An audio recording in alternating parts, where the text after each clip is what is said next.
ಹೊಸ ವರ್ಷಾಚರಣೆ ಹಿನ್ನೆಲೆ ಬುಧವಾರ ಬೆಳಗ್ಗೆ 11:30ಕ್ಕೆ ಚಿತ್ರದುರ್ಗದ ಐತಿಹಾಸಿಕ ಕೋಟೆಗೆ ಪ್ರವಾಸಿಗರ ದಂಡು ಹರಿದು ಬಂದಿದೆ.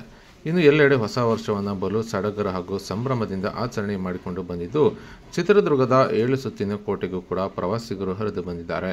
ಇನ್ನು ಚಿತ್ರದುರ್ಗದ 7 ಸುತ್ತಿನ ಕೋಟೆಯಲ್ಲಿ ಪ್ರವಾಸಿಗರು ಹೊಸ ವರ್ಷವನ್ನು ಕೇಕ್ ಕಟ್ ಮಾಡುವುದರ ಮೂಲಕ ಸಂಭ್ರಮಿಸಿದ್ದಾರೆ. ಐತಿಹಾಸಿಕ ಹಿನ್ನೆಲೆ ಹೊಂದಿರುವ 7 ಸುತ್ತಿನ ಕೋಟೆಗೆ ಕಾಲೇಜು ವಿದ್ಯಾರ್ಥಿಗಳು ಸೇರಿದಂತೆ ಸಹಸ್ರಾರು ಪ್ರವಾಸಿಗರು ಆಗಮಿಸಿದ್ದಾರೆ.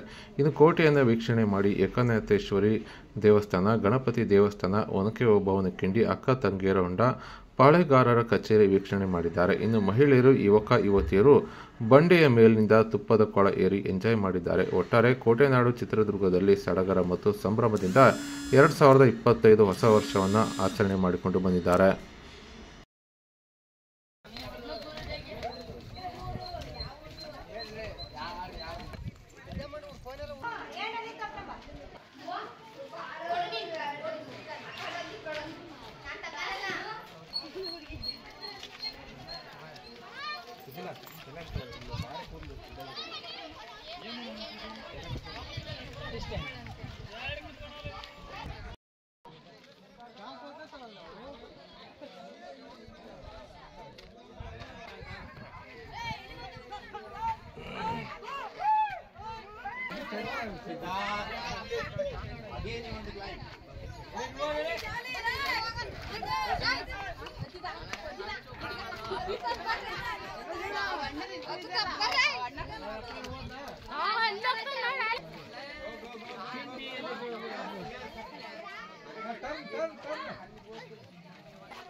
Keep on the gear.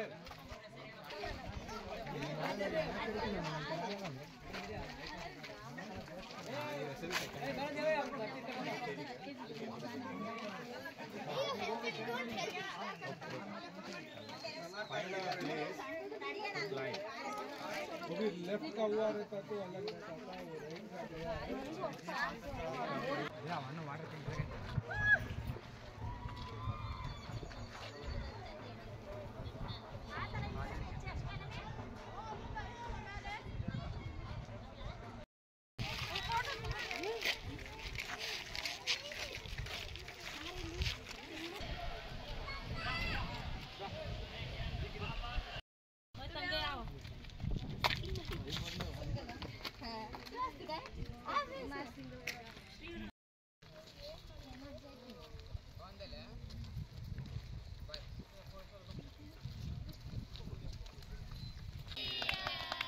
Charge ಇಲ್ಲ ಬ್ಯಾಟ್ರಿ.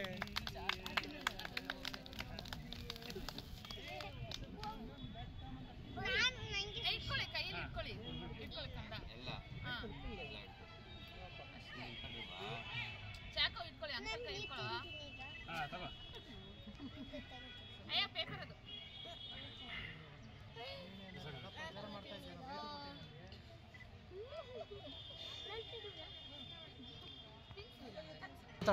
ಕರ್ನಾಟಕದ ಎಲ್ಲ ಜನತೆಗೂ ಹೊಸ ವರ್ಷದ ಆರ್ಥಿಕ ಶುಭಾಶಯಗಳು. ಪ್ರತಿ ವರ್ಷ ನಾವು ಒಂದೊಂದು ಕಡೆ ಹೋಗ್ತಾ ಇದ್ವಿ, ಒಂದೊಂದ್ಸಲಿ ರೆಸಾರ್ಟು, ಬೇರೆ ಬೇರೆ ಊರುಗಳು. ಈ ಸಲ ನಾವು ಚಿತ್ರದುರ್ಗ ಬಂದಿದ್ದೀವಿ ಕೋಟೆ ನೋಡೋದಕ್ಕೋಸ್ಕರ ಅಂತ. ತುಂಬ ಖುಷಿ ಆಗ್ತದೆ. ಒಳ್ಳೆ ಜಾಗ, ಒಳ್ಳೆ ವಾತಾವರಣ, ಇನ್ನು ಸುತ್ತಮುತ್ತ ಇರೋವಂಥ ಪ್ಲೇಸ್ ಎಲ್ಲ ನೋಡಿಕೊಂಡು ಈ ದಿನ ನಾವು ಎಂಜಾಯ್ ಮಾಡಿಕೊಂಡು, ನಾವು ಬೆಂಗಳೂರಿಂದ ಬಂದಿರೋದು. ಪ್ರತಿ ಸಲ ಬೆಂಗಳೂರಿನಲ್ಲಿ ಸುತ್ತಮುತ್ತ ತುಂಬ ಪ್ಲೇಸ್ಗಳನ್ನ ನೋಡ್ತಾ ಇದ್ವಿ. ಈ ಸಲ ಚಿತ್ರದುರ್ಗ ನೋಡಬೇಕು ಅಂತ ತುಂಬ ಆಸೆ ಇಟ್ಕೊಂಡು ಇಲ್ಲಿವರೆಗೂ ಬಂದಿದ್ವಿ. ತುಂಬ ಚೆನ್ನಾಗಿ ಖುಷಿ ಅನ್ನಿಸ್ತದೆ.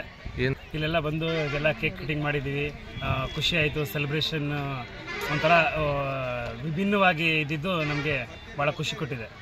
ನಾನು ಬೆಂಗಳೂರಿಂದ ಬಂದಿರೋದು. ಅಲ್ಲಿ ಹತ್ರ ಹೋಗಿ ನೋಡಾಡ್ತಿದ್ವಿ ಎಲ್ಲ ಕಡೆ. ಇಲ್ಲಿ ತುಂಬ ಚೆನ್ನಾಗಿದೆ ಕೋಟೆ ಎಲ್ಲ, ಅದಕ್ಕೆ ಚಿತ್ರದುರ್ಗ ಈ ಸಲ ಬಂದಿದ್ದೀವಿ, ಎಂಜಾಯ್ ಮಾಡೋಣ ಅಂತ.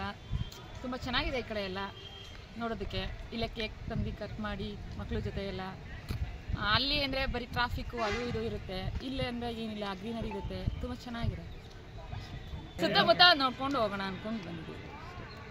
ತುಂಬ ಖುಷಿ ಆಗುತ್ತೆ ಫ್ಯಾಮಿಲಿ ಜೊತೆ ಅಪರೂಪಕ್ಕೆ ಸೇರೋದು. ಎಲ್ಲ ಡ್ಯೂಟಿ ಅಂತ ಹೋಗ್ತಿರ್ತಾರೆ, ಈ 1 ಇಯರ್ಗೆ ಅಪರೂಪಕ್ಕೆ ಸೇರಿಕೊಂಡು ಎಂಜಾಯ್ ಮಾಡೋಣ ಅಂತ ಫ್ಯಾಮಿಲಿ ಜೊತೆ ಬಂದಿದ್ದೀವಿ.